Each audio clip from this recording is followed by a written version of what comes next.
Full speed ahead, the last order of the captain of the Titanic gave before he retired for the night. You've got a sturdy ship underfoot.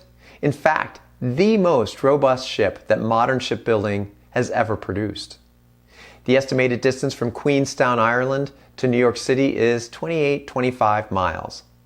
At a decent cruising speed, you can make the journey in 137 hours. It's common practice to run ships at full steam at night. It's a clear night with stars in the sky, calm water, nothing out of the ordinary here. Oh yes, let her run. And then, well, you know how that story ends. How often have you told your team, "Let's do it, let's go, no stopping us now, we've got this"? All great ways to stir up and motivate your team, and most times appropriate. There are times, however, full speed ahead drives you right into a looming disaster. 1990, my first project out of town. Over 200 people, and I was an analyst just 2 years into my consulting career. I was tasked with developing the training modules and procedures for shipping goods from client warehouses to their customers. I woke up every day to detailed, mind-numbing work. For 7 months, we endured long hours, 60 to 70-hour work weeks, constant grind. And then, the entire project approached a seemingly impossible deadline. The client was worried, well, actually unhappy. And then we got it. Our full steam ahead order. Not only was all overtime approved, our client partner announced the competition. The person who logged the most overtime hours in the next month wins a trip to Aruba. There were second and third place outrageous prizes too. Outstanding, a chance to make lots of extra cash. With 2 daughters, I imagined what this extra cash could buy for our growing family. Everyone cranked up their engines. Overtime hours were logged, no leaderboard because everyone needed to feel they were in the hunt. Just 30 days of full steam ahead. Let's go. People fueled their engines with coffee, soda, and potato chips. They ate all 3 meals at their desks. Walking through the cubicles, midnight looked like noon. The progress in the first 2 weeks was record-breaking. We beat all our interim milestones. Week 3, warning signs. Icebergs. Eyes glazed over, overtime hours stayed steady, and yet progress slowed. Week 4, impact. By the end of the month, teams missed all the critical deadlines, which I imagine generated a most uncomfortable conversation between our lead partner and the client. Our full steam ahead order turned us into 200 plus zombies. I can't remember who won the trip to Aruba, and honestly, I don't think anybody really cared. I wonder how many people requested to get off the project.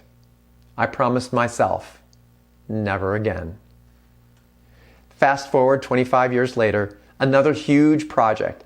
This time, we're merging 2 multi-billion-dollar organizations. Both companies operate in over 100 countries worldwide. The most complicated project I'd ever been on. Over 250 consultants on this project. I co-lead the team integrating all the sales and marketing functions across the world. We have a small, agile team of 4. Other functional teams average about 20 people. Work requirements pile up, deadlines get tighter. Managing the work takes as much time as doing the work. About month 6, progress slows. Deadlines across the project are made and missed. We get the order, full steam ahead. I grit my teeth and go to my co-lead client to talk about the overtime, additional staffing, and more budget. A seasoned veteran of over 30 years in the industry, he comes back with the most astounding response. Well, sometimes you have to go slow to go fast. Sometimes it's better to step back, look, and see a lot of the moving parts from a distance other than trying to see all the moving parts one at a time. For 3 full days, we planned our strategy. We identified 2 to 3 strategic decisions we must get exactly right. The other 100+ decisions can either be delayed or forgotten altogether. Yep, we'll miss things, but the main risks are solved with strategic and simple elegance.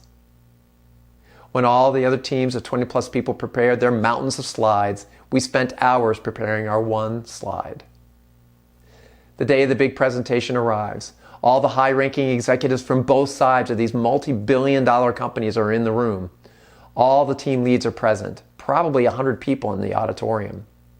And I'm really nervous. This will either work or we'll fail miserably. Everything's on the line. Team after team presents complicated slides with incomprehensible plans. Eyes glaze over, and it's our turn. My client co-lead walks up to the podium. He presents our one slide in a couple minutes and asks if there are any questions.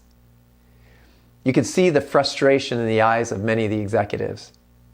This seemed too simple, and yet the strategy was airtight.